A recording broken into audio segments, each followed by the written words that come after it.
Bismillahirrahmanirrahim. Assalamualaikum warahmatullahi wabarakatuh. Innal hamdalillah nahmaduhu wa nasta'inuhu wa nastaghfiruhu wa nastahdihi. Na'udzu billahi min shururi anfusina wa sayyiati a'malina. Asyhadu an la ilaha illallah wa anna Muhammadan 'abduhu wa rasuluh. Allahumma fashalli wa sallim wa barik ala nabiyyina wa habibina Muhammad wa ala alihi wa ashabihi wa man tabi'ahum bi ihsanin ila yaumiddin, amma ba'd. Para peserta kuliah Formula Hati Institute yang berbahagia, Selasa malam adalah kuliahnya Formula Hati Institute khusus materi Tazkiyatun Nafas. Meskipun di Formula Hati Institute ini materi-materi yang lain itu pertemuannya dalam kurun yang cukup singkat, ya. Tetapi yang materi Tazkiyatun Nafas ini kelihatannya tidak dibatasi sesi, ya. Kita lanjut terus. Salah satu sebabnya karena ini materi favoritnya di Formula Hati. Nah, semoga meskipun nanti sesinya entah berapa ratus, kita tetap bisa istiqomah, bahkan lebih bersemangat dan lebih menikmati, hingga Allah juga memberikan kemudahan kita untuk menjalankan. Satu sifat kita berlatih 1 bulan, itu luar biasa. Apalagi ini setiap bulan dapatkan minimal 2 sifat, atau bahkan lebih. Nah, ini luar biasa ngejarnya antara latihan sama ilmu. Lagi-lagi semoga Allah mudahkan. Kalau Allah mudahkan, maka insya Allah semuanya terjadi. Kita akan bahas bab inabah. Ini dasarnya surat Az-Zumar ayat 54. Bagi yang bawa Al-Quran atau buka di online, silakan aja. A'udzubillahi minasyaitonirrajim. Bismillahirrahmanirrahim. Wa anibu ila rabbikum wa aslimu lah min qabli an ya'tiyakumul adzabu tsumma la tunsaru. Kembalilah kepada Rabbmu. Kembalilah kepada Rabbmu. Wa aslimulah, dan berserahlah diri kepadanya. Min qabli an ya'tiyakumul adzab, sebelum datang kepada kalian azab, tsumma la tunsaru, kemudian kalian tidak tertolong. Jadi anibu itu terjemahnya kembali. Kembali kepada Allah. Nah, suasananya itu mirip orang taubat. Makanya inabah itu adalah kelanjutan dari taubat. Jadi taubat itu didahului oleh muhasabah, diakhiri oleh inabah.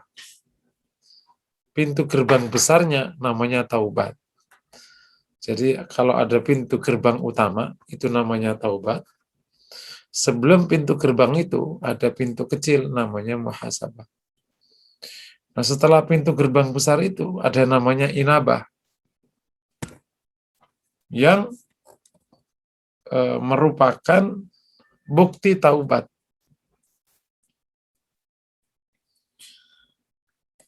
Suasana inabah itu ya suasana taubat. Jadi kalau ini ibarat aja, ini menggambarkan, memudahkan ya. Materi Tazkiyatun Nafas itu kalau tidak dipahamkan menggunakan ilustrasi yang mudah, terkadang susah dipahami. Nah, makanya kadang ada yang nggak tekun, udahlah gitu aja. Jadi ibarat kalau orang taubat itu misalnya, ini misalnya aja, suami nggak pernah pulang. Nah, dia 3 tahun di perantauan, terus dia mikir, setelah sekian lama ingat, ya Allah, akan punya anak ya. Ya anakku gimana, kok aku nggak pernah pulang, nggak bisa ngabarin. Badung sih Badung, tapi masa 3 tahun aku nggak ngabarin. Mereka gimana ya? Aku pantas nggak pulang nih. Tapi kalau nggak, ntar gimana? Itu namanya muhasabah. Gitu ya. Akhirnya membulatkan tekad. Sudahlah, apapun yang terjadi, aku pulang. Pertama kali yang aku lakukan, aku minta maaf sama istriku. Datang nih tergopoh-gopoh. Langsung nangis. Maafin, 3 tahun aku nggak ngasih tahu. Aku salah. Nah, itu namanya taubat. Nah, gitu ya. Begitu sudah berkata taubat, hari esok, pagi hari, dibuktikan apakah dia kembali menjadi suami yang benar, sebagaimana kemarin dia tergopoh-gopoh minta maaf tadi, atau malah gini, saya udah pulang ya, dan aku baru dapat telepon nih, aku balik lagi. Ya nggak pulang aja dong, Mas. Ya itu nggak tahu tuh. Nah, itu namanya belum inabah. Berarti kemarin taubatnya nggak benar. Ya, inabah itu berarti suami yang sudah pulang ini akhirnya normal jadi suami. Pagi, uh, aku berangkat ke kantor ya. Lo kok 3 tahun nggak pulang kemana? Itu sudah lupain aja deh gitu. Sebenarnya kantorku mau di sini aja, nggak jauh, paling gak 1/2 jam. Terus sore balik lagi, berangkat pagi, dan berhari-hari normal kembali gitu. Itu namanya dia sudah inabah. Udah kembali ke rumah dengan benar.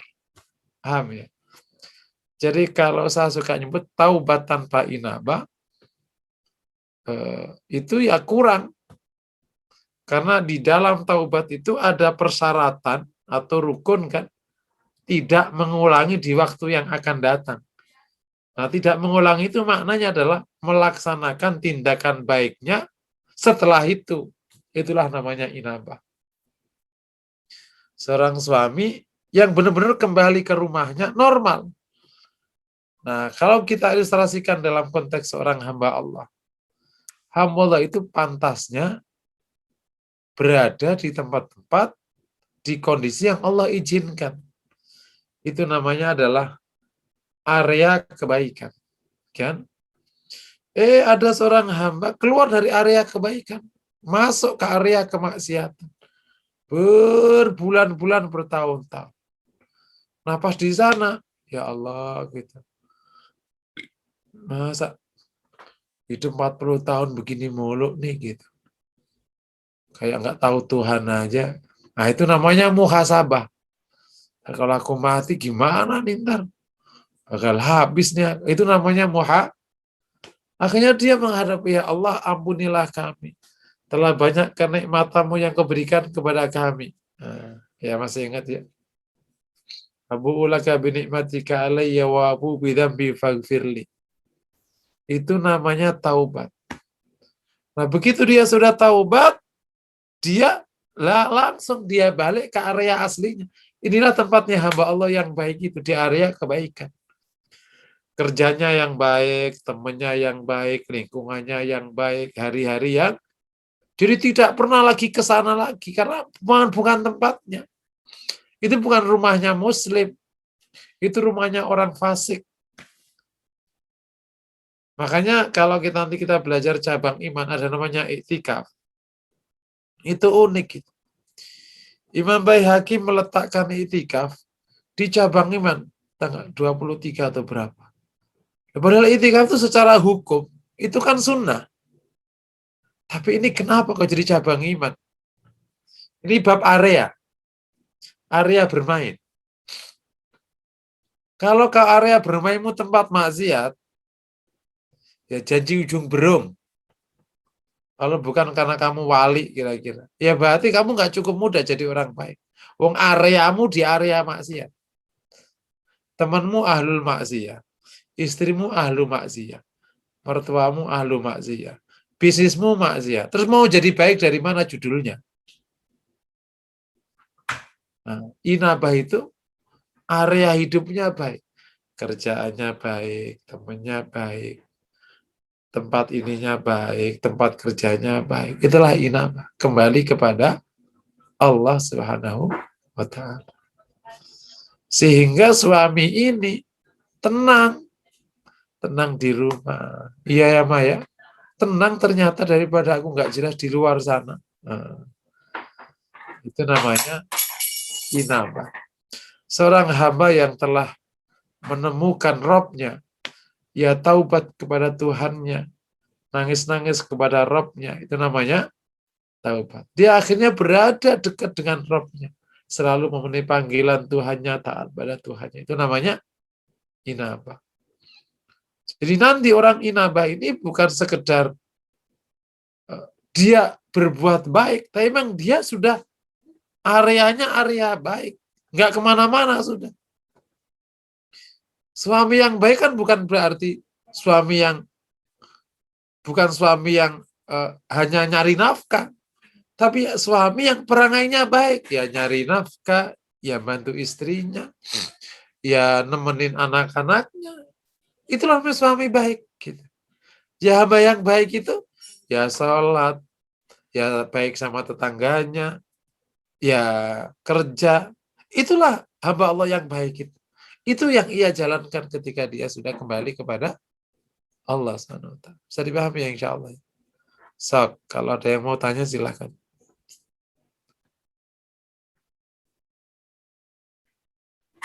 Saya cek di chat room dulu sebentar Ustadz.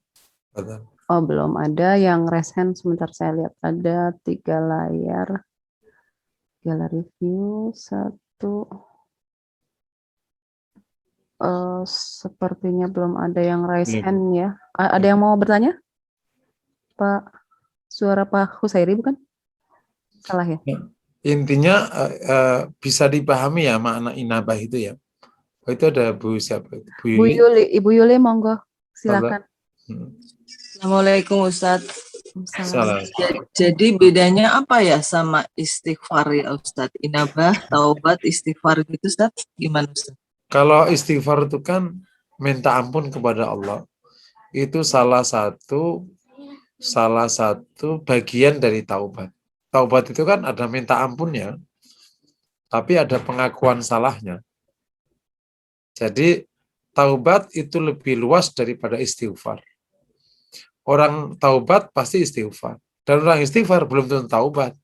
Karena taubat itu rukunnya kan 3. Mengakui salahnya, menyesali kesalahannya, terus menyesali, mengakui, berhenti dan tidak mengulang. Nah, salah satu bunyi kalimatnya minta ampun. Begitu toh. Nah, ada orang minta ampun tanpa memasuki wilayah taubat. Kayak kita baca salat, astagfirullah. Nah, itu zikir istighfar aja. Bagus. Cuman ya beda, tidak sama dengan taubat. Makanya di beberapa hadis itu digabung. Tubu ilallah wastaghfirullah. Taubat kepada Allah, minta ampun kepadanya. Jadi ada taubat, ada minta ampun. Ini 2 kegiatan yang saling masuk, tetapi itu bisa dibedakan. Allah alam bisawab. Jadi kalau istighfar itu lebih kecil skupnya daripada taubat. Iya, lebih. Lebih kecil gitu ya Ustadz ya. Sedangkan inabah sendiri adalah seperti orang yang tidak mengulang kesalahan gitu Ustadz ya mungkin ya. Iya, kan dari taubat kan ada rukun yang ketiga kan. Rukun yang ketiga itu tidak mengulangi kan. Tadi saya gambarkan ilustrasi tadi itu loh. Jadi orang bertaubat itu kan pada waktu taubat itu kan pas actionnya itu. Nah, pasca taubat itu kan sebenarnya adalah konsekuensi taubat. Nah, itu wilayah inabah sebenarnya.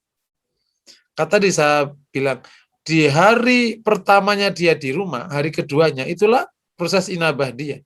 Apakah dia nanti balik kerja dan ngilang lagi selama 3 tahun? Berarti taubatnya kemarin main-main. Apakah dia membuktikan bahwa dia akhirnya emang pulang komitmen lagi ke rumah, normal jadi suami? Nah, itu namanya berarti sudah inabah istilahnya. Jadi kalau orang yang masih mengulangi kesalahan, kan sering juga gitu ya Ustadz ya. Nah, Kita udah istighfar, udah bertaubat katakanlah gitu, tapi kembali lagi terus nanti gimana? Ya udah taubat lagi kan gitu kan. Seringan begitu kan dia jawabannya ya Ustadz. Jadi kalau kita masih posisi kembali lagi itu belum diinabah ya Ustadz ya kalau berarti gitu ya. dia belum inabah, baru taubat, dan taubatnya berarti kan kurang rukun kan. Bisa jadi ditolak atau bisa jadi diterima tapi perlu salah lagi, tergantung tuh. Kalau ada orang taubat terus salah lagi, tergantung. Kalau salahnya karena sengaja berarti batal taubatnya. Jadi taubat lagi. Kalau taubatnya karena khilaf, salahnya karena khilaf, itu ya berarti dia ya mentaubati yang khilafnya yang kedua itu. Yang kemarin berarti taubatnya masih syah. Syukur Ustadz. Baik. Baik. Alhamdulillah sudah dijawab pertanyaan Ibu Yuli. Saya cek kembali apakah ada yang raise hand lagi selain Ibu Yuli. Belum ada, Ustadz, mungkin bisa dilanjutkan materi inabahnya. Nah,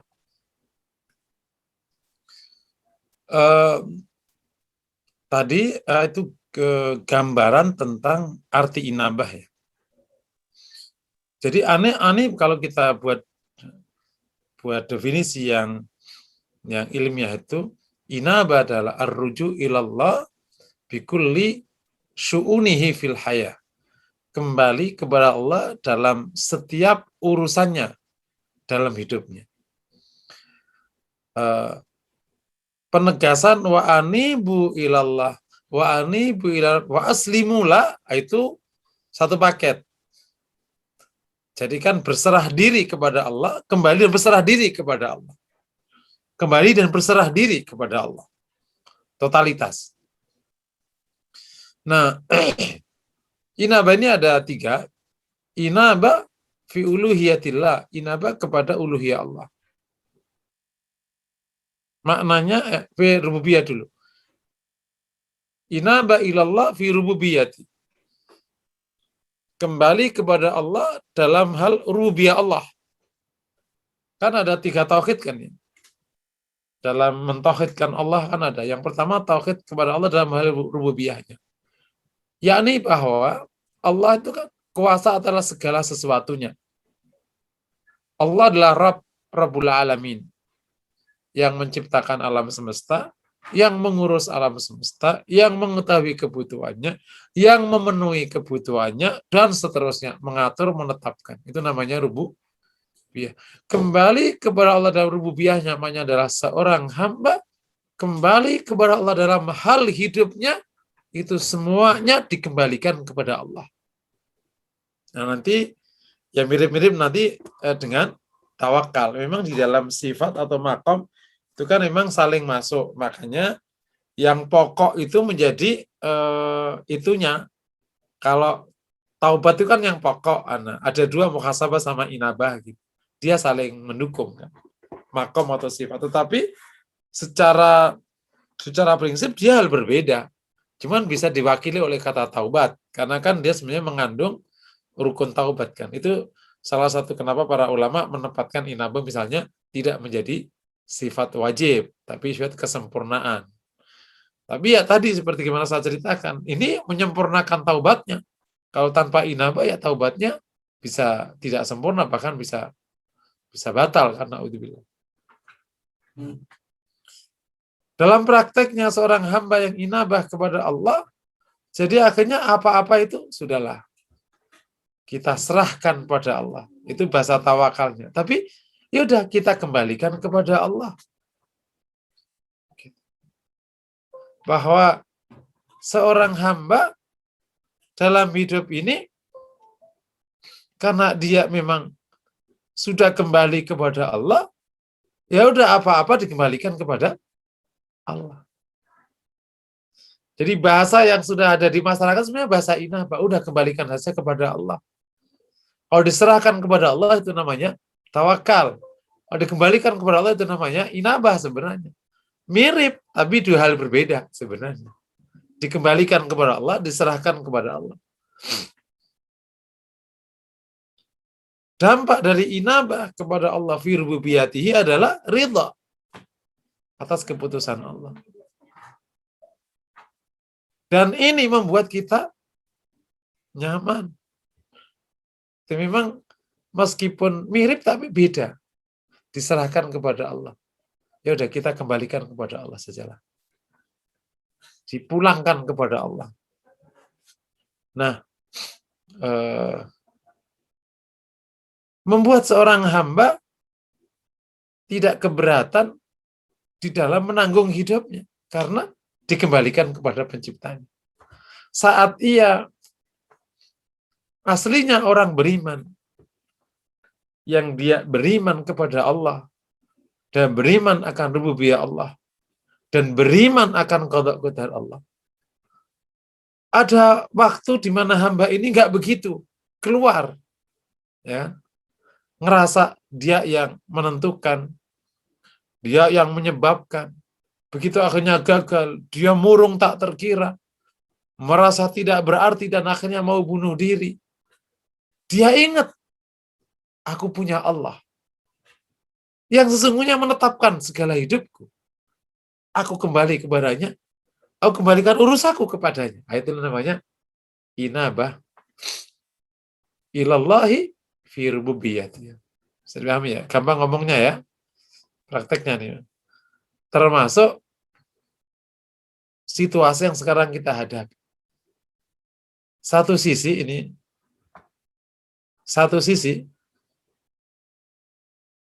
itu ada hal-hal yang sangat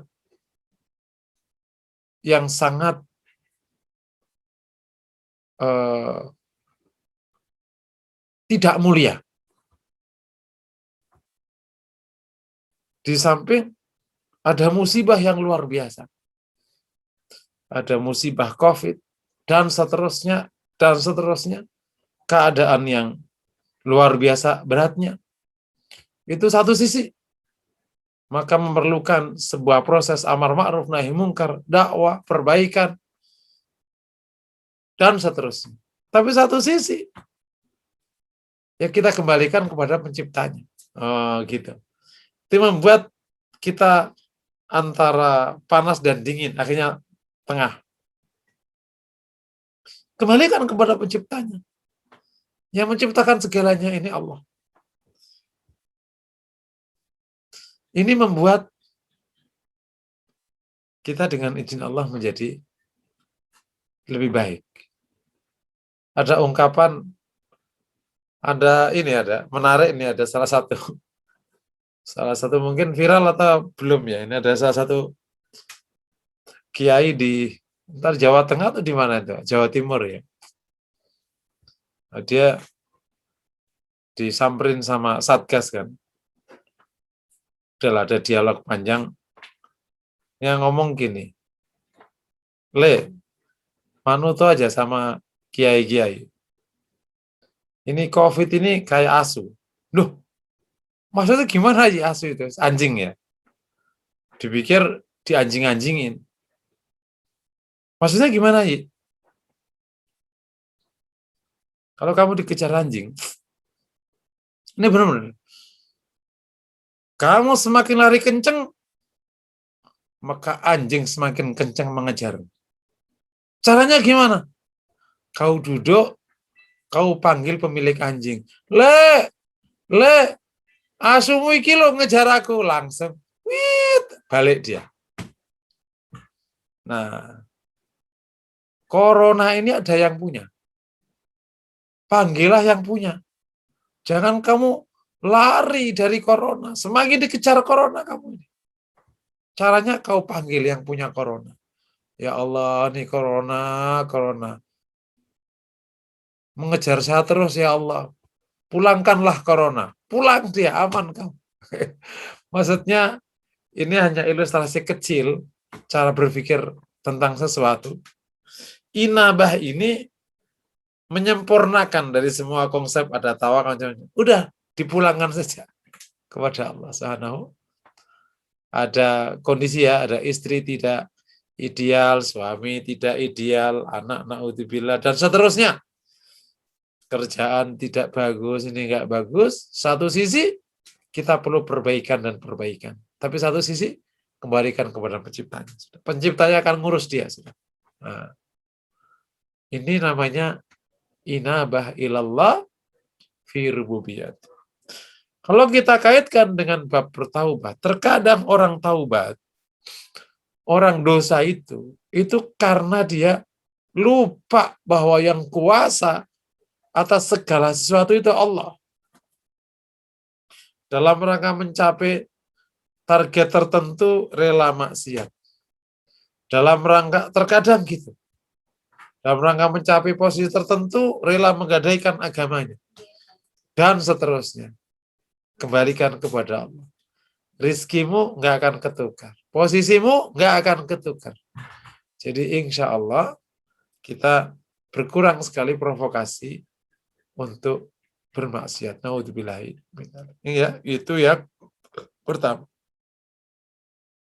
Yakni al-inaba ilallahi fi rububiyati.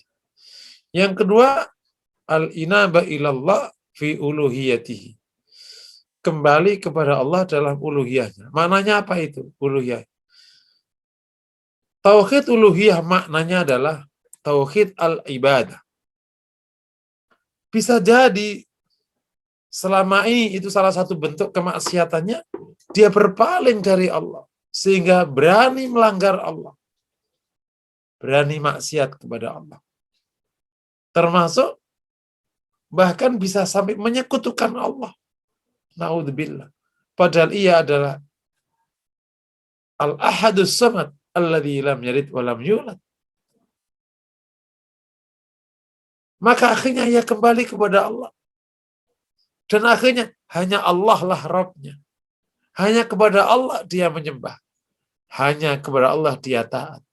Dan akhirnya selalu taat kepada Allah. Selalu menyembah Allah. Selalu mentauhidkan Allah. Itu namanya al-inabah ilallah fi uluhiyati. Sudah. Udah ke Allah aja. Percaya kepada Allah saja. Tidak lagi ada kepercayaan sedikit pun kepada selain Allah. Nah, itu sudah syirik kan? Naudzubillah min dzalik. Nah, ini makanya terkadang al-inabah itu saya kembalikan kembali secara total kepada Allah. Kembali secara total kepada Allah Subhanahu wa taala. Jadi setelah dia taubat, totalitas taat. Nah, itulah al-inabah ilallahi fi uluhiyatihi. Karena tauhid al-uluhiyah mana tauhidul ibadah. Tauhid ibadah itu apa sih? Ketaatan. Masya Allah ya. Kalau ini terjadi luar biasa. Semoga Allah mudahkan. Dan kalau kita bicara tauhid uluhiyah atau tauhidul ibadah, atau dengan bahasa lebih gampang, totalitas ketaatan kepada Allah, ini berarti mencakup semua halnya dalam hidupnya. Baik yang bersifat hukum ibadah, atau bersifat muamalah. Ketika dia muamalah, ya berarti muamalahnya muamalah yang dikehendaki Allah.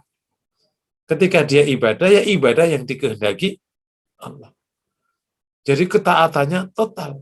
Itu yang kemudian nanti melahirkan sifat yang juga terkenal namanya tajarrud. Dia punya sifat mencari kebenaran, bukan pembenaran. Karena dia emang mau taat kepada Allah. Jadi kalau ada yang ngasih tahu bahwa ini salah, ya dia maunya taat dia. Jadi kalau tadi suami yang sudah pulang tadi, akhirnya bilangin sama anaknya, Pak, kalau papa yang baik itu Pak, habis maghrib itu nemenin aku nggarap PR. Oh iya deh, iya. Oke. Gitu. Papa kan udah lupa kan, udah 3 tahun nggak pernah nemenin aku PR. Oh iya, bukan. Sok tahu lu, nggak gitu. Orang irang napa mau kembali kok, emang mau bener kok. Gitu. Emang mau bener. Jadi tunjukkan kepada kebenaran menjadi sangat terbuka. Ia kembali kepada Allah dalam uluhiyah, kepada uluhiyah Allah. Berarti salah satu bentuk konkretnya adalah ikhlasul tauhid, memurnikan tauhidnya. Kedua, ikhlasul ibadah, mengikhlaskan ibadahnya atau memurnikan ibadahnya. Yang ketiga, kamalut ta'ah, kesempurnaan ketaatan. Jadi ikhlasul tauhid, ikhlasul ibadah, wa kamalut ta'ah. ketaatan yang sempurna kepada Allah. Bukan taat pada hal-hal yang ibadah, tapi maksiat pada hal-hal yang muamalah. Enggak. Dia taat pada hal ibadah dan juga taat pada hal muamalah. Emang mau taat gitu. Kalau dalam bahasa tadi yang suami, akhirnya suami ini mau baik bener, emang mau baik bener, emang mau bener banget, gitu. Jadi orang bener. Masya Allah. Bisa dipahami insya Allah ya. Oke, sebelum kita lanjut di pembagian yang ketiga, kalau ada pertanyaan atau apa silahkan. Baik Ustadz, ini ada pertanyaan tapi sepertinya sudah terjawab yang satu ya. Yang saya bacakan yang kedua dari Ibu Lastri Febri. Ustadz, apakah yang disebut inabah itu istiqomah di jalan yang benar dan berserah diri kepada Allah? Mohon penjelasannya. Ya, ini memang di dalam makom itu sangat tipis-tipis bedanya. Makanya kalau kita tidak menggunakan istilah aslinya, itu suka nggak ketemu terjemahannya, gitu. Jadi kalau di konteks makom ini kita fokusnya ke istilah bakunya aja. Anibu itu bahwa terjemahnya kembali kepada Allah, itu terjemahannya aja. Sama nih, apakah istiqomah jalan Allah dan berserah diri mirip-mirip. Tapi istiqomah itu kan satu bab berdiri sendiri namanya istiqomah. Berserah diri itu bab berdiri namanya tawakal. Gitu. Jadi ada anibu, ada tawakal. Waktu saya jelaskan mirip-mirip kan, tapi ya nggak sama. Memang nggak gitu di tazkiyatun nafs. Wallahu a'lam bishawab.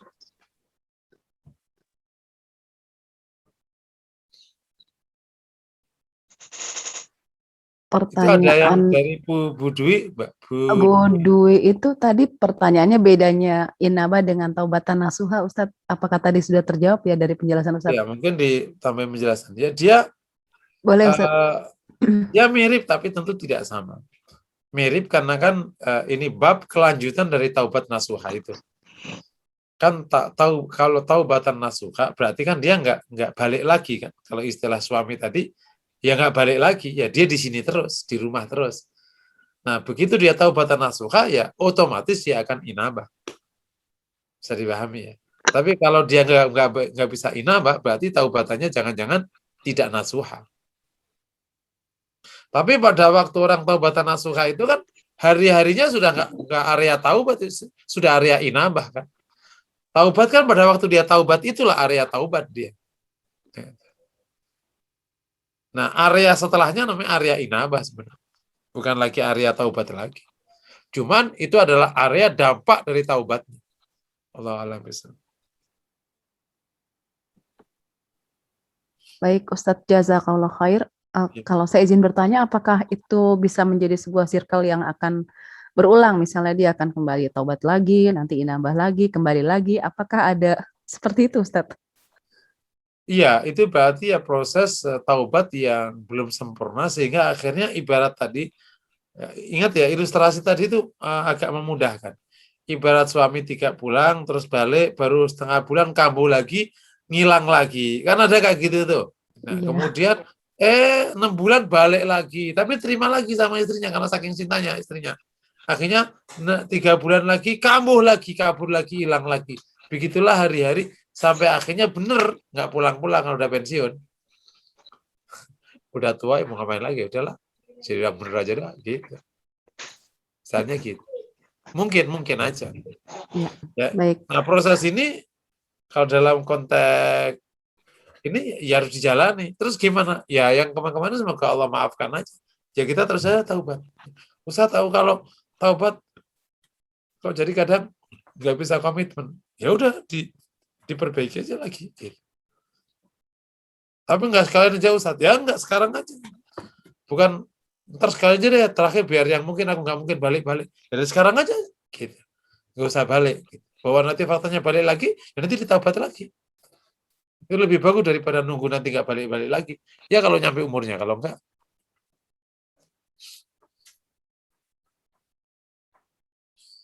Allah alam bisa. Sepertinya belum ada. Oh ada Pak Indro ini bersebelahan dengan Bu Yuli di layar saya. Kepada Pak Indro dipersilakan untuk bertanya langsung kepada Ustadz Muhsinin. Ya, Assalamualaikum Ustadz. Kayak Ustaz. Assalamualaikum wabarakatuh. Agak sulit juga di materi. Ustaz, jadi kalau mohon maaf nih kalau awam saya menangkapnya ya. Jadi tobat, inabah dan taubatan nasuha itu satu rangkaian, di mana tobat dengan taubatan nasuha itu ada satu range yang disebutnya inabah tadi.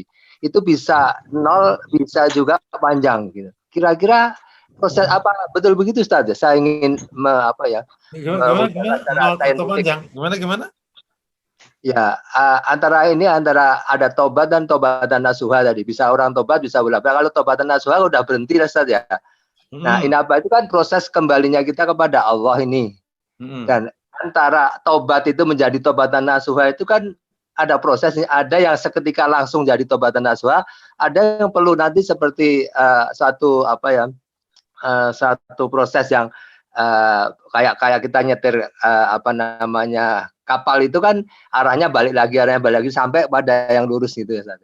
Jadi antara 0 sampai itulah inabah kembalinya dia. Kembalinya orang kepada Allah itu menjadi tauhid nasuha itu bisa seketika, bisa juga perlu proses. Kira-kira apa begitu Ustaz ya? Mirip-mirip gitu. Mirip-mirip gitu. Iya. Okay. Ya bisa nangkep dari saya, maaf. Iya, nangkep ya. Jadi sebenarnya si muhasabah, taubat, inabah itu sebenarnya 3 saudara yang saling melengkapi. Betul. 3 saudara. Kan kalau muhasabah ya otomatis ketemunya taubat lah ya. Kan nggak mungkin kalau muhasabah doang nggak ketemu taubat kan. Kalau dari taubat ya harus ketemu inabah lah. Gitu. Atau karena dia ingin pulang akhirnya taubat. Bisa jadi begitu prosesnya malahan. Gitu. Udah aku ingin pulang, taubat akhirnya. Nah, itu dia saling melengkapi. Dan itu satu kebaikan jadi uniknya kalau di amal hati itu. Satu krek itu satu amal hati berdiri. Kalau amal lisan itu kan sholat, zikir kan, itu tampak ya. Tapi kalau amal hati itu kayak di hulu, semili, 2 mili, tapi nanti menjadi hilirnya jauh sekali. Gitu. Iya. Ya kan? Inabah, muhasabah, taubat, inabah itu kan semili gitu. Makanya kalau tidak dimasukkan, ya sebenarnya kalau dalam bahasan awamunas, ya dia bagian dari proses taubat aja. Karena taubat itu pintu yang paling gedenya. Allahu a'lam bishawab. Syukran Ustaz, jazakallahu. Bagaimana Pak Indra, cukup ya insyaallah? Ya, sudah mulai kelihatan jelas. Soalnya tipis-tipis memang. Baik. Nah, makanya ini di Eva ini berharap kepada antum semua. Ya, ini kan salah satu ikhtiar ya kita untuk pelajari ilmu ini dengan pola yang tanpa ikatan dan instruksi yang ketat seperti dalam thariqah. Karena berharap kita tidak terjebak kepada sistematika yang akhirnya menjadi bahasan sunnah atau bid'ahnya. Mengulang lagi kasusnya lama nanti kalau kayak gitu. Tetapi tantangannya adalah dalam proses kayak gini jadi proses keilmuan. Nah, prakteknya kan masing-masing antara kita semua dengan Allah SWT. Itu makanya ya semoga Allah jaga kita aja. Semoga terus bisa mengamalkan ilmu yang kita bahas ini karena aslinya ilmu tazkiyatun nafs kan ilmu suluk, ilmu laku dan perilaku ya. Tapi secara teori sebenarnya dengan gini aja itu memang udah dapat secara teori ya. Karena ketika diinjeksi pakai ilmu dan ilmunya benar, kemudian para pesertanya itu membuka diri, itu akan terus dari ilmu ke ma'rifah langsung menjadi roda amal dan seterusnya itu proses perubahan. Jadi kliknya itu kalau kita sebenarnya sudah mengalami Ustaz ya, menjalani sendiri dan merasakan. Jadi baru kliknya itu dapat ya Ustaz ya. Ilmu tazkiyatun nafas itu emang kalau agak berumur lumayan. Berumur tuh kan ngerti sudah hidup ya. Kalau baru-baru kadang nggak nyangkut tuh. Bocah-bocah umur 15 kadang kan mana sih ya gitu. Karena dia hidupnya belum lama kan. Wallahu a'lam bishawab. Ya, Ustaz, cukup Ustaz. Alhamdulillah. Baik, jazakallah khair Ustaz untuk jawaban pertanyaan dari Pak Indro. Selanjutnya dipersilakan bila ada yang ingin bertanya kembali. Saya nanya boleh? Boleh Bu, silakan. Ustadz, saya kok masih confused ya Ustadz ya. Bedanya tadi kembali kepada Allah, terus dengan tawakal gitu loh, diserahkan kepada Allah tuh apa ya bedanya? Rasanya sama gitu, tapi di mana bedanya katanya Ustadz tadi beda. Gimana Ustadz ngejelasinnya Ustadz? Jadi, kalau ini ya, saya buat ilustrasi aja ya supaya gampang ya, ilustrasi.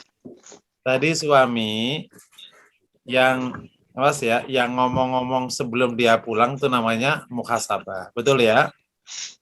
Gitu ya. Begitu dia proses pulang itu sudah mulai inabah tuh. Sampai juga setelahnya. Nah, pada waktu di rumah itu dia ngomong, maafin aku kapok, itu namanya taubat. Paham ya? Nih, aku serahkan semuanya kepadamu sudah. Nih, aku pokoknya udah gak tahu apa-apa deh. Gitu. Ya, ini ATM-ku, ini apaku. Nah, terus akhirnya anaknya bilang, baru juga ngomong gitu, papa datang ya Allah nangis. Papa minta jajan ke mamamu aja, aku serahkan sama mamamu semua. Itu namanya tawakal pada Allah. Paham ya? Diserahkan kepada Allah. Nah, orang laki kembali ini namanya inabah. Akhirnya dia di rumah, papa di rumah terus. Nah, itu sudah namanya inabah. Di dalamnya itu ada proses taubatnya, ada proses tawakalnya. Itu satu paket inabah. Paham ya, insya Allah ya? Nah, seorang hamba maksiat atau keluar dari area kebaikan.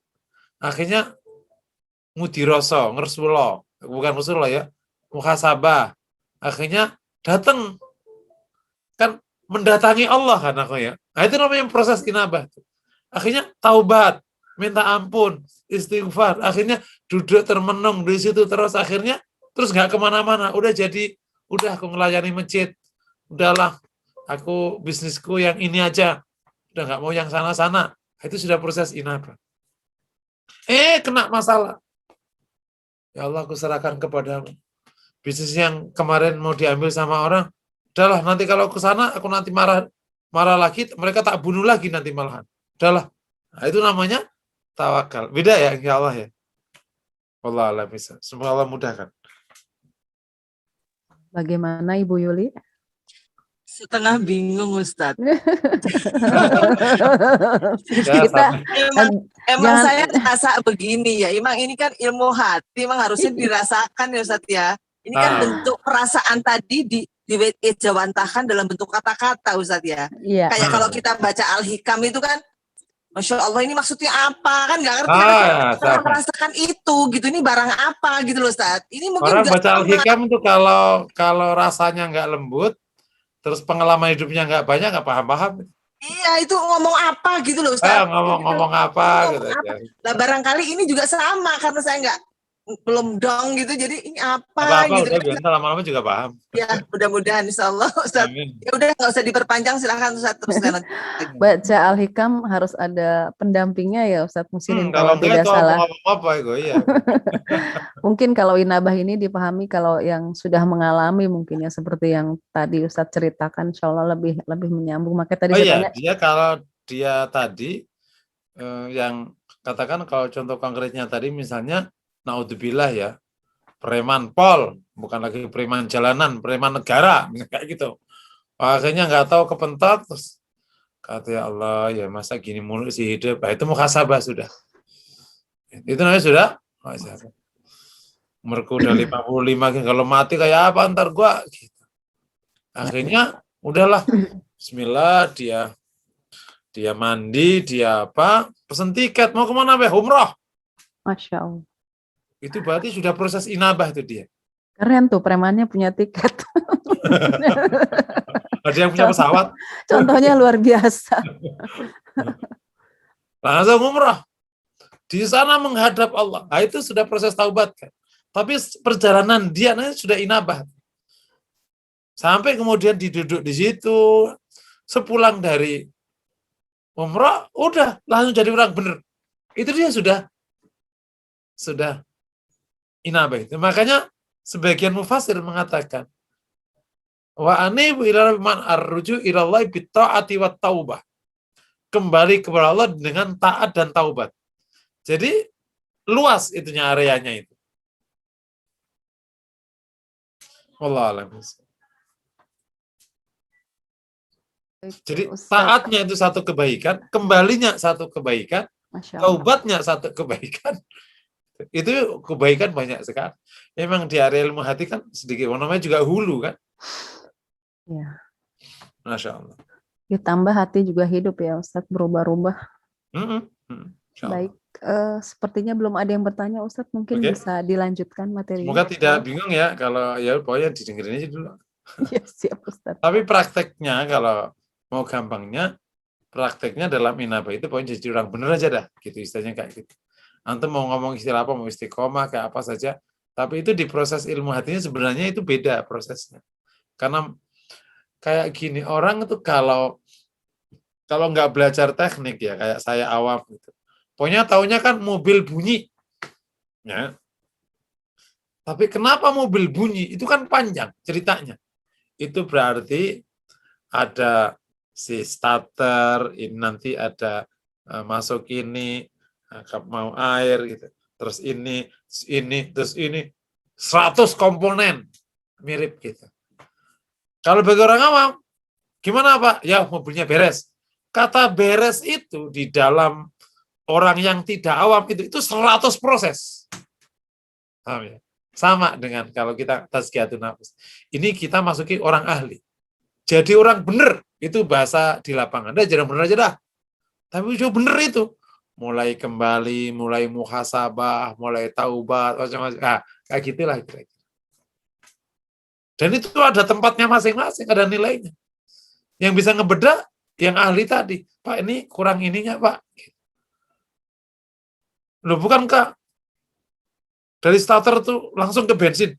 Oh, enggak, itu masih ada baru ke sini. Oh, yang masalah ini doang. Oh, nggak bisa langsung. Nggak bisa. Nah, gitu, kayak gitu. Nggak bisa langsung taubat. Ya, pasti akan ada proses inabahnya. Kalau nggak, ya nggak jadi. Nah, taubat ya udah satu paket namanya taubat deh. Terserahlah. Jadi kita praktek di lapangan, ya jangan disibukkan oleh istilah, tapi yang penting jadi orang bener aja deh. Nah, dinamika jadi orang bener itu panjang areanya. Wallahu a'lam bishawab. Oke, kita lanjut ya. Jadi al-inabah ilallahi fi uluhiyati. Inabah kepada Allah dalam uluhiyah Allah. Yang nih tadi prakteknya apa? Ikhlas at-tauhid, mengikhlaskan tauhid. Ini bagi yang kesalahannya sampai ke level syirik, naudzubillah min dzalik. Ini dan bab ini semoga kita serius karena emang kita di timur ya. Klenek dan macam-macam itu terkadang masih menjadi background budaya. Dan terkadang ada penguatannya. Nah, perlu kita serius untuk membersihkan dari segala macam bentuk syirik. Karena terkadang nggak terasa masih kejebak. Apalagi kalau lagi sakit-sakit begini. Sakit kan apa aja dikasih tahu sama orang mau. Orang sakit itu disuruh apa aja mau, yang penting dia sembuh. Terkadang yang syirik-syirik juga dijalani, yang penting sembuh. Kedua tadi ikhlas al-ibadah, mengikhlaskan ibadahnya, membersihkan ibadah. Kemudian yang ketiga kamalut ta'ah atau ikmalut ta'ah, menyempurnakan ketaatannya. Kalau ketaatan itu areanya baru 10, naik 20, 30, 40, 100, seluruh itu taat pada Allah. Nggak ada satu pun yang menyimpang. Terkadang kan kita taat di dalam sholat, menyimpang dalam urusan makan. Gitu ya. Kadang kita taat dalam urusan nyari nafkah, tapi nggak taat dalam urusan berkata baik. Suami datang. Mas belanja. Nih belanja mulu loh. Itu namanya taat dalam urusan ngasih nafkah, tapi nggak taat dalam urusan berkata baik. Ada orang yang taat dalam urusan berkata baik, tapi nggak taat dalam urusan nafkah. Mas ada belanja? Ya maafin, nggak ada duit. Mas gak ada duit mulu. Iya, gak ada duit mulu. Baik, dia nggak nyakitin istri, tapi nggak pernah kasih duit. Itu namanya taat dalam urusan berkata baik, tapi tidak taat dalam urusan mencari. Nah, ibu-ibu mau yang mana nih? Mau yang ngasih duit tapi tidak taat dalam berkata, atau taat berkata tapi nggak pernah taat dalam berinfak? Nggak mau dua-duanya, Ustaz. Jadi itu contoh, makanya kalau saya suka ditanya gini, Ustadz kok ada orangnya rajin sholat, rajin ibadah, tapi Masya Allah sama istrinya kasar sekali. Sama tetangganya itu kasar sekali. Itu namanya dia belum sempurna taatnya. Nah, paham ya? Jadi inabahnya belum sempurna. Nah, biasanya kalau kita praktek di bahasa lapangan itu, ini aja istilah aja ya, new taubater itu sisa-sisa jahiliyahnya masih banyak terkadang. Itu istilahnya inabahnya belum selesai. Kan misalnya masih terjadi ya, ini kan suka geli kita.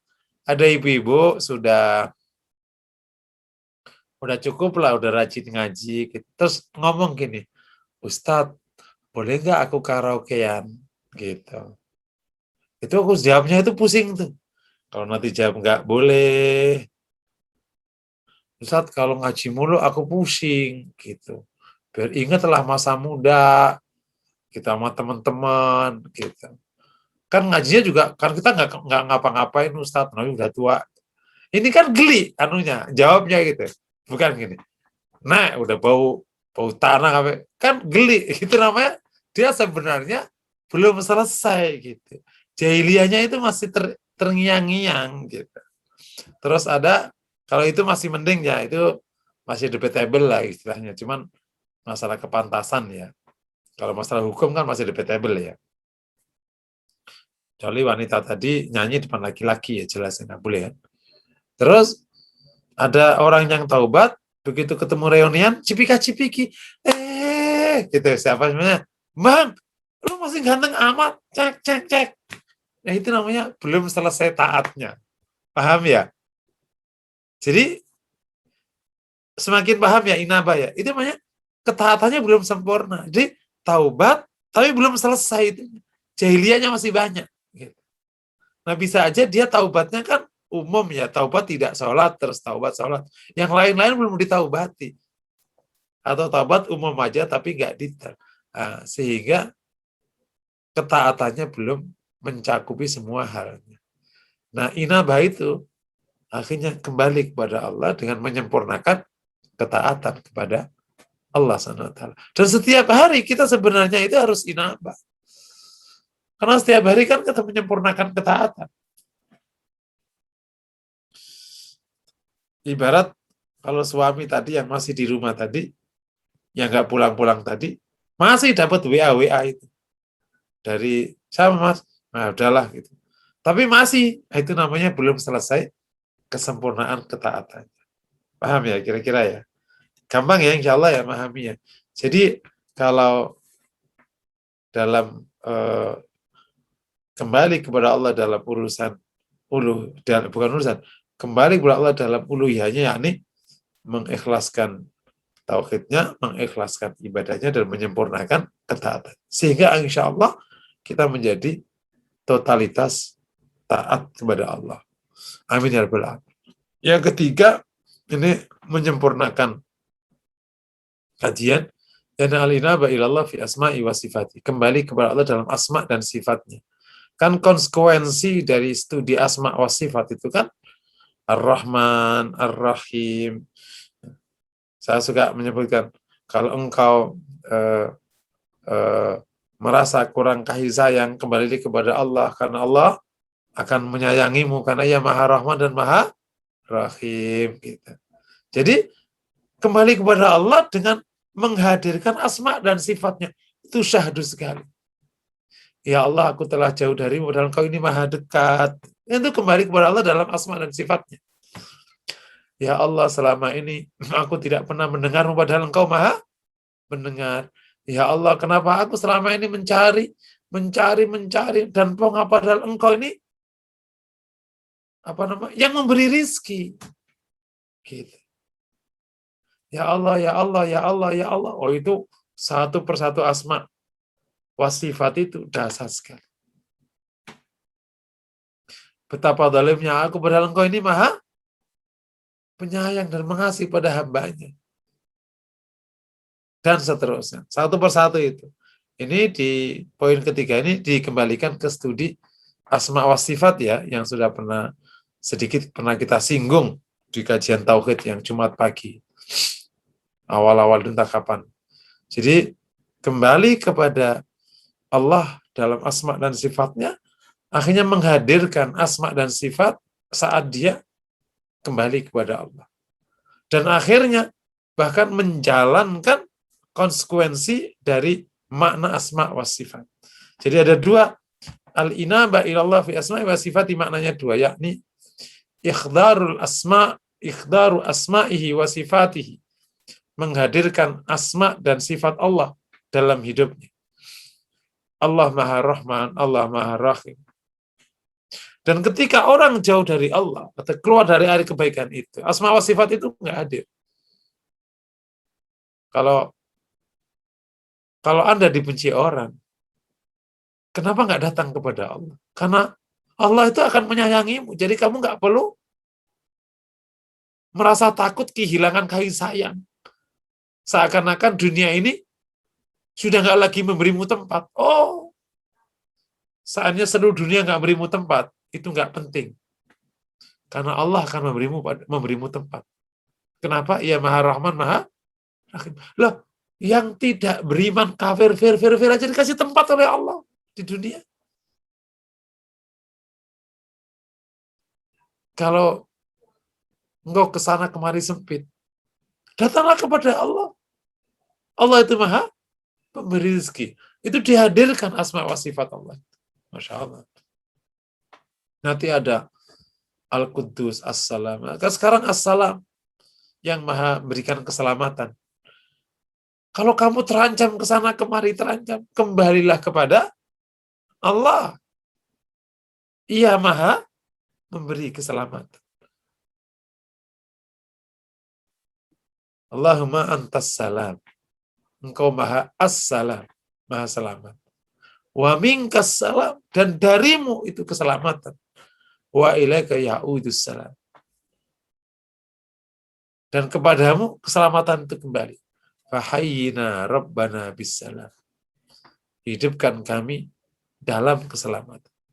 Wa takhilnal jannata dar. Dasarkan kami ke negeri yang penuh keselamatan. Dahsyat sekali. Ini waktu yang tepat kita kembali kepada Allah. Seperti yang kata Pak Kiai tadi itu. Corona ini ada yang punya. Kita, ya Allah, ini panggillah pulang. Gitu. Nah, semoga Allah mudahkan. Ya, sekaligus juga ini menguatkan kepada kita semua ada di sini. Situasinya seperti yang Bapak Ibu semua sudah ketahui, ya, saling menjaga diri, tapi jangan sampai lupa bahwa secara tauhid dan tazkiyatun nafas, justru yang perlu dikuatin adalah bagaimana kita membalikan urusan ini kepada Allah SWT. Seperti sudah saya sampaikan di Sabtu pagi kemarin, di samping akhdul asbab, ya, mengambil sebab, tapi ini perlu penguatan jiwa, dikembalikan kepada yang punya, yakni Allah Subhanahu wa Ta'ala. Apalagi Al-Latif, kalau kamu mendapatkan tindakan kasar dan seterusnya, kembali kepada Allah, kan Allah Maha lembut. Nah, makanya ada Allahumma ultuf bina, ya Allah ultuf bina itu berikan kami kelembutanmu. Beda dengan kasih sayangilah aku, tapi ini berikan kelembutanmu.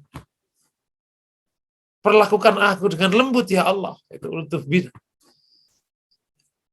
Kalau kau merasa tak berdaya, merasa semuanya menjadi lepas, datanglah kepada Allah. Karena Ia Al-Muhaimin, yang mengendalikan. Oh. Jadi, ar-ruju ilallah fi asma'ihi wa sifat. Kembali kepada Allah dan asma dan sifat. Termasuk kembali kepada Allah dan asma dan sifatnya adalah menghadirkan, namanya adalah sekaligus mengamalkan muqtadayahnya, mengamalkan konsekuensinya. Jadi akhirnya kita kembali menjadi hamba-hamba yang menjalankan konsekuensi dari asma sifat Allah, menjadi hamba yang penuh kasih sayang, yang pemurah, yang suka memberi, dan seterusnya. Nah, ini menyempurnakan ketaatan kepada Allah. Tapi sifatnya menjadi sangat baik. Itulah asli sifatnya orang mukmin. Walillahil mathalul a'la, dan Allah punya mathalul a'la yang maha agung, yang agung. Kalau pernah dengar khutbah Idul Fitri, banyak sekali asatidz yang selalu mengatakan, manusia itu aslinya baik. Kenapa? Karena Allah bekali dia fitrah. Dan fitrah itu adalah kecenderungan baik, al-hanafiyatus samha. Terus kok tiba-tiba dia tidak baik? Itu namanya keluar dari dirinya, dibajak oleh setan. Kullu mauludin yuladu alal fitrah. Setiap kelahiran itu dilahirkan dalam keadaan fitrah. Fastahadus syaitan, maka setan membajaknya. Nah, Idul Fitri memberikan pesan, kembalilah kepada dirimu yang asli. Jangan dirimu yang dibajak oleh setan. Kembalilah. Nah, aslinya orang mukmin itu ya penuh kasih sayang, lembut, memberikan kedamaian, dermawan, dan seterusnya. Tiba-tiba ada mukmin pelit, kasar, apalagi itu sombong. Nah, kembalilah kepada sifat aslimu. Itu bagian dari konsekuensi dari asma dan sifatnya Allah SWT. Kita mengamalkan konsekuensi dari asma wa sifat Allah itu. Di samping dari menghadirkan asma dan sifat Allah dalam, Masya Allah, lengkap sekali ini, inabah ini. Ya, inabah ilallah fi rububiyati. Yang kedua, inabah ilallah fi uluhiyati. Yang ketiga, inabah ilallah fi asma'ihi wa sifati. Oke, sudah 3 bagian inabah sudah kita bahas. Kalau ada pertanyaan, dipersilakan sebelum lanjut. Ya, baik Ustadz. Ada 2 pertanyaan masuk di chat room. Saya bacakan yang pertama dari, bentar saya cek, Ibu.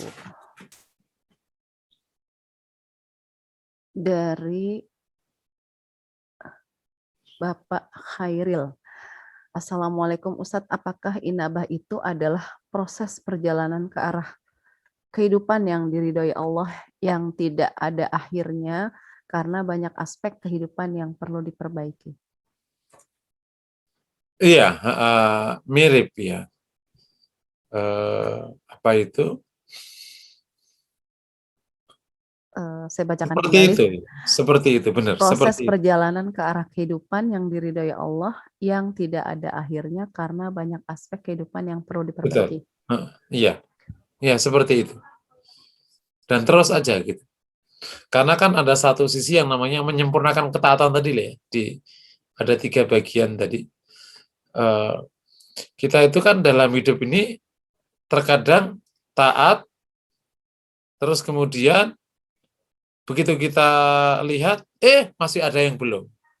Itu satu kemungkinan. Kemudian berikutnya, kita taat, ternyata meninggalkan yang lain yang nggak taat. Jadi taat, tapi ada yang nggak taat lagi. Akhirnya 1-1. Udah, taat 2, ternyata masih ada ketiga yang belum taat. Nah, kita ingin taat 1, taat 2, taat 3, taat 4, taat 5, taat 6, dan seterusnya. Dan ini proses yang tidak berhenti. Dan karena kita ingin benar, ya kita bersyukur. Itu yang kemudian kita dapati ada yang ada anomali. Kamu itu gimana sih ya? Ngaji bagus, sholat udah, puasa oke. Kamu juga kerja ya nggak macem-macem. Kenapa sama kamu sama orang tuamu itu nggak akur? Loh, itu namanya belum sempurna ketaatannya. Terjadi nggak gitu itu? Terjadi, itu aneh, nggak masuk di akal. Nah kan kamu itu orang ngaji. Ya habis mamaku tuh Masya Allah, gitu. Aku nggak ada benernya. Jadi benci aku sama dia. Gitu. Itu namanya nggak sempurna taatnya. Sedikit saya berikan contoh. Ada orang ngeluh. Ustaz, papaku Masya Allah udah rewelnya tak terkira. Begitu tinggal mama, saya kan yang suruh ngurus ya. Masa kalau nggak panas nggak mau, makan kalau nggak, mending kalau ngasih duit, nggak pernah ngasih duit. Apa jawaban saya? Itu jalan surga. Kalau ada orang tua ganteng, ngasih duit mulu, terus enak, terus lengkap deh, itu nggak perlu perintah agama, pasti kamu baik sama dia. Justru karena ini memang perlu perjuangan, ya ada perintah agama. Terus gimana? Ya udah itu jalan surgamu. Jadi sabari aja. Nah, dia gimana? Urusan dia sama Allah. Urusanmu sama dia, kamu taat sama dia. Kalau urusan dia nggak bagus, urusan dia sama Allah Ta'ala. Nah, nanti ada yang mau memperbaiki kan. Nah, itu contoh-contoh. Terkadang kita emang dalam proses menyempurnakan apa yang Allah ridho itu, bisa dapat 2, belum dapat 3, dapat 3, hilang 1 yang belakangnya gitu. Jadi benar-benar kayak orang rebutan bola itu loh ya, main bola itu loh. Oh, dapat, brosot lagi dapat, sampai kita bisa masukin semuanya itu di gimbongan, kita pulang, dapatnya banyak sekali. Gitu, wallah a'lam.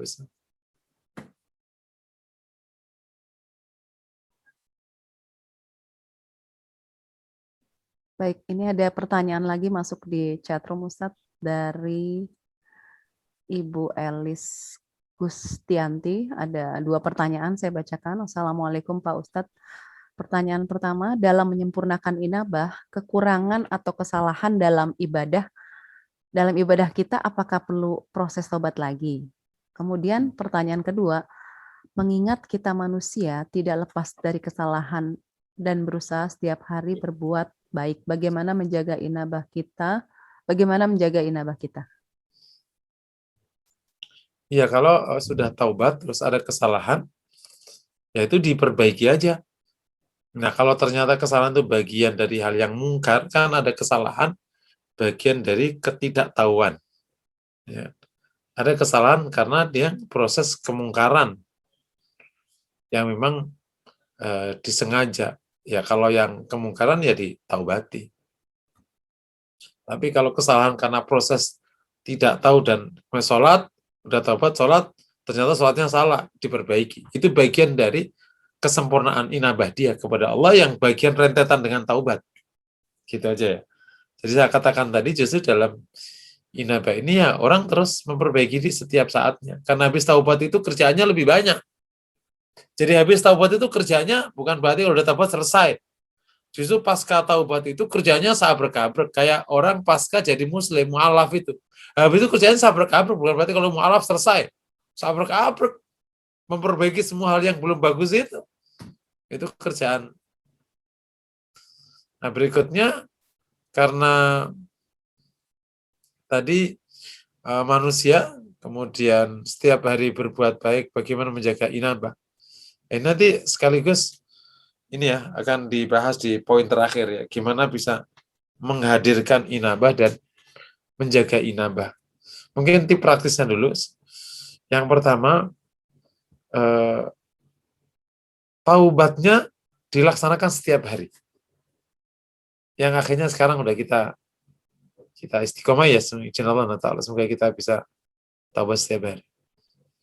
Nah, ketika taubat setiap hari itu kita ingatkan bahwa kita itu tidak boleh ke sana lagi, gitu. Nggak bisa ke sana lagi. Nah, kita harus di sini terus. Nah, akhirnya inabahnya berjalan bagus. Yang kedua, ilmunya diperbaiki atau disempurnakan. Itu yang selalu saya minta. Thalabul ilmi itu nggak ada buruknya. Kenapa? Karena ilmu agama kan bukan ilmu untuk diketahui saja, tapi ilmu untuk diamalkan. Jadi bisa jadi materinya, temanya sudah tahu, tapi kita belum kuat di situ amalnya. Ya udah, kali dapat inspirasi pas lagi di tema itu dibahas. Kayak orang dengerin khutbah Jumat kan. Nah, temanya kan sama, sejak 40 tahun yang lalu kita ikut Jumatan. Takwalah kepada Allah. Tapi ada satu momen, saya ingat kepada Allah. Itulah proses keilmuan. Nah ini salah satu manfaatnya, keilmuan yang terus diteruskan itu adalah tadi, kalau ada kesalahan yang ternyata baru kita ketahui setelah ilmu, baru bisa diperbaiki. Karena ada orang yang salah bukan karena ingin salah, tapi karena nggak tahu bahwa itu salah. Nah, perlu diperbaiki. Yang ketiga, zikirnya dikuatin. Zikir ilallah itu. Apalah ilaha illallah atau subhanallah, supaya ingat Allahnya itu semakin sering. Nah, berarti kembali kepada Allah juga semakin sering. 3 tip ya. Yang pertama, taubatnya jangan ditinggalkan, baik taubat setiap hari. Kedua adalah ilmu. Yang ketiga, zikrullah. Semoga Allah mudahkan kita istiqamah di inabah ini. Amin. Baik, jamaah yang ingin bertanya langsung kepada Ustadz dipersilakan untuk raise hand. Dipersilakan. Saya cek dulu, Ustadz. Fadhal. Sepertinya belum ada. Ini Pak Indro masih raise hand. Apakah ingin bertanya kembali? Atau Ya kalau dibolehkan. silakan Ustadz. Silakan Pak Indro. Iya, terima kasih Bu. Maaf Ustadz, ini masih berkaitan tadi saya ingin meluruskan buat diri saya sendiri Ustadz ya, mudah-mudahan ini. Ya. Jadi kalau saya pahami Ustadz ini ya, kita perjalanan kita itu kembali ke Allah itu kan satu perjalanan panjang Ustadz ya. Sementara dalam hal tasawuf ini kan ini makom-makom ya, atau stasiun-stasiun ya gitu ya.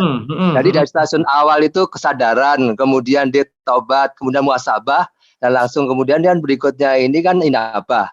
Jadi kalau kita masuk di tobat itu, di stasiun tobat itu artinya kita berhenti dari kemaksiatan dulu, menyesali, terus kemudian bertekad ke depannya itu berbuat baik. Nah, kalau sudah masuk tobat, pasti kaki berikutnya kan melangkah pasti di inabah kan, nggak boleh mundur kan. Nah, dari tobat ke depannya itulah inabah. Nah, inabah itu tentunya diisi dengan kembali kita memperbaiki, memperbanyak amal soleh segala macam supaya kembali kepada Allah. Bukannya begitu Ustaz perjalanannya itu. Jadi inabah ini ada stasiun-stasiun sebenarnya itu perjalanan panjang gitu Ustaz. Apa benar begitu Ustaz? Benar. Udah benar. Kayak gitu benar. Oke, udah jelas.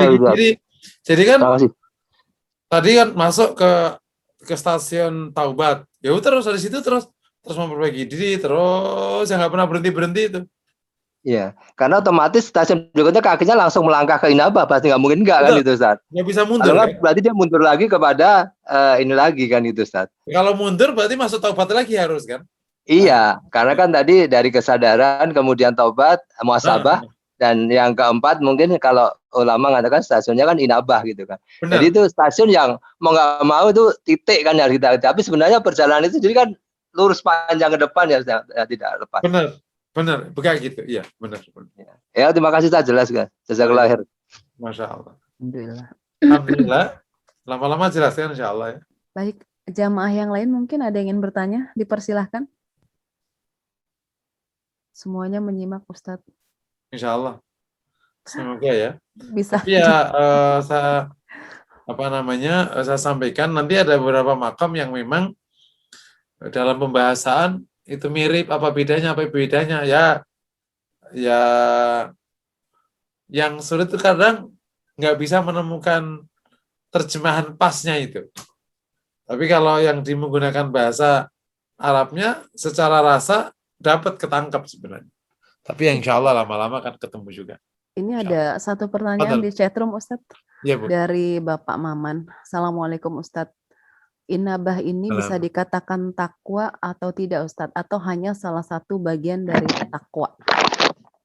Nah, kalau kita kembalikan ke kajian takwa beberapa waktu yang lalu, ya ini sebenarnya proses menuju takwa. Kalau mau buat lingkaran, ya takwa itu kan lingkaran besar gitu ya. Ini ada orang mau masuk lingkaran besar kebaikan itu, mau masuk. Nah, jadi kalau dianggap bagian, tapi sebenarnya proses menuju lingkaran besar takwa itu. Yang tertaubat, terus masuk inabah. Jadi, kalau mau digambarkan sih nanti ada taubat yang paling tinggi, tapi lingkaran inabahnya, itu yang satu lingkaran dengan taubat dan seterusnya. Lingkaran besarnya lagi ya namanya takwa. Karena di dalam proses ketakwaan, proses inabah itu kan ada menyempurnakan ketaatan itu. Nah, ketaatan itu adalah ketakwaan itu kan. Dan ketakwaan itu kan berproses kan, nggak bisa ketakwaan tidak berproses karena kita berproses manusia. Jadi bisa dikatakan inabah itu proses menuju ketakwaan itu. Tapi ya inabah itu bagian dari ketakwaan kan. Itu memang suruh kembali kepada Allah kan. Wallahu a'lam bishawab. Baik, sepertinya baru satu itu Ustaz yang masuk di chatroom. Tapi Saya kira-kira kan bisa dipahami kan ya. Jadi kalau tadi ilustrasi tadi sih suami tadi atau orang yang taubat tadi itu terbayang tuh. Kalau orang yang taubat itu habis taubat itu kan banyak gitu. Si hal-hal setelahnya itu yang bos aku belum bisa sholat nih. Nah, itu proses inabah dia tuh. Akhirnya belajar sholat kan. Aku belum bisa bacaan sholat. Akhirnya belajar bacaan sholat. Tapi kalau udahlah nggak bisa, udah nggak usah sholat, ya udah taubatnya batal kan. Gitu. Makanya di tafsirnya itu menarik. Al-inabah adalah ar-ruju ilallah bitta'ati wat taubah. Kembali kepada Allah dengan ketaatan dan taubat. As-Sa'di mengatakan, kalau As-Sa'di, al-inabah makna adalah ar-ruju ilallahi mim mungkarin ila shawab. Kembali kepada Allah dari mungkar kepada benar. Jadi yang saya sebutkan sebagai menyempurnakan ketaatan itu. Jadi prakteknya ini bisa dari mungkar ke taat, bisa dari salah ke benar, dan dari maksiat ke taubat, itu juga bagian dari inabah. Jadi kalau dibuat lingkaran itu, ini maaf ya, ini lingkaran taubat, ini lingkaran inabah. Gitu. Dia mendahului sedikit, sekaligus juga meneruskan proses taubat. Wallahu a'lam bishawab. kemungkinan beririsan nggak itu Ustadz? Beririsan, betul. Taubat sama inabah itu beririsan. Tadi yang lingkaran yang tadi Ustadz contohkan. Kalau misalnya kita buat kan ada lingkaran gini, ini taubat, terus ada lingkaran mepet dengan bawahnya tapi sekaligus ngelebihi gitu, ngelebihi, yaitu inilah inabah. Karena di dalam inabah itu ada namanya ketaatan. Kan orang taubat itu kan otomatis harus ada taat kan. Kalau dia nggak taat lagi ya berarti taubatnya batal. Nah, waktu taat itu kan nggak bisa satu proses. Itu terasa kok kalau orang taubat itu. Begitu taubat meluk itu, pertama kali latihan sholat. Itu otomatis itu. Bahkan lebih dahsyat lagi. Latihan wudhu. Nah, itu udah proses inabadi. Akhirnya keliru lagi. Ya Allah Ustadz, nggak bisa sholat maghrib. Kenapa? Masih di lapangan. Lah kok bisa di lapangan? Lah kerjaku Imam maghrib pasti di lapangan, saat pulang itu jam 9 baru pulang, baru yang di pertambangan ya, kadang kan gitu tuh. Malam masih di lapangan. Maghrib gimana? Ya tadi lagi ngasung, ketemu musola jauh. Dia masih gitu, masih belepotan istilahnya. Jadi proses harus dilewati sampai sempurna ketaatan. Makanya kadang ada orang taubat kok masih sih, iya emang berarti belum selesai. Kayak mu'alaf itu masih sering banyak, cerianya masih banyak, bukan berarti kalau mu'alaf selesai. Enggak, banyak mu'alaf yang belum selesai juga. Banyak juga orang kan, beda-beda orang. Wallahu a'lam.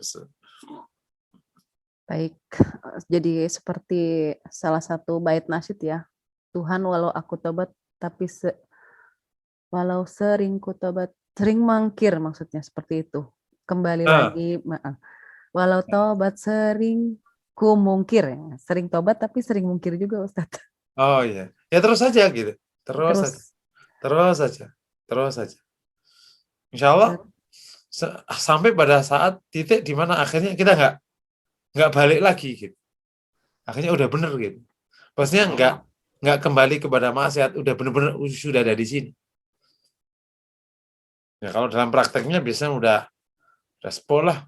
Malah udah segitu aja dah, udah jadi yang beneran. Kemarin kan setengah bener masih. Allah alam bisa.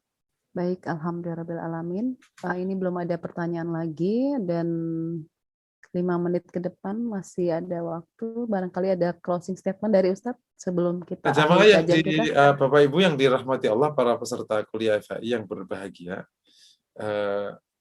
Ini adalah satu makom yang memang sangat beririsan dengan makom taubat dan ketakwaan ya dan sekitarnya termasuk tawakal. Tapi dia ada proses yang sangat luas.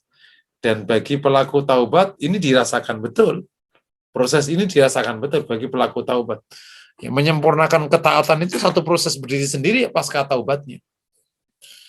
Dan kita semua sebenarnya dalam proses menuju itu, karena kan selalu ketemu salah untuk dibenarkan, ketemu mungkar untuk diluruskan, gitu. Dan setiap saatnya meskipun kita dengan kemudahan Allah kita diizinkan untuk berbuat baik, tapi kan tidak terlalu susah untuk berbuat tidak bagus. Akhirnya kembali kepada Allah lagi. Itulah proses yang harus kita jalani. Intinya, inabah ini mendorong kita untuk selalu di area ketakwaan dan menyempurnakan ketakwaan dan ketaatan kepada Allah. Kita tidak boleh jauh dari Allah, harus kembali kepada Allah. Kita tidak boleh di luar area kebaikan, harus kembali kepada area kebaikan. Karena itulah diri kita yang asli menjadi hamba Allah dan menjadi menjadi hamba Allah yang hanif, menjadi hamba Allah yang pro kepada kebaikan dan kebenaran. Dan kalau itu demikian, kalau dengan demikian, berarti insya Allah kita bisa datang kepada Allah kelak dengan hati yang baik. Datang kepada Allah sebagai seorang mukmin yang beramal saleh. Wa may ya'tihi mu'minan qad 'amila shalihat. Yang datang kepada Allah sebagai seorang mukmin dan berbuat baik. Tadi yang sudah saya sampaikan tip praktisnya ya dalam rangka menguatkan inabah ini ada 3. Yang pertama, taubatnya terus tidak berhenti, selalu bertaubat pada setiap hari. Yang kedua, menuntut ilmu setiap saatnya. Yang ketiga, zikrullah. Nah, dengan taubat, insya Allah kita tidak lagi balik lagi. Berarti sudah area inabah. Dengan ilmu, kita dengan izin Allah memperbaiki yang masih keliru-keliru pasca taubat. Dan dengan zikrullah, semoga kita tidak pernah jauh dari Allah dan selalu kembali kepada Allah SWT. Mungkin demikian yang dapat kita kaji pada malam hari ini.